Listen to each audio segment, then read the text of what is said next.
मारे चला चल के संगे मकैया में रहती। मजा मारे चला चल के संगे मकैया में रहती।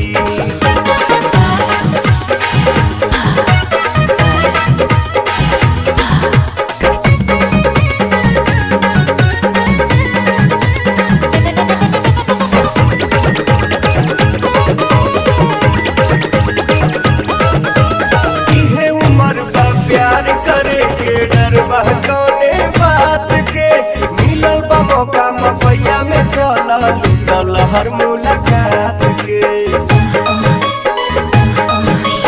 इहे उम्र बा प्यार करे के डर बहकौने बात के मिलल बा मौका मकैया में चला लूटल हर मुलाकात के।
काबू में दिल धड़के रफ्तार में, आओ ना जल्दी से डार्लिंग अब हमारा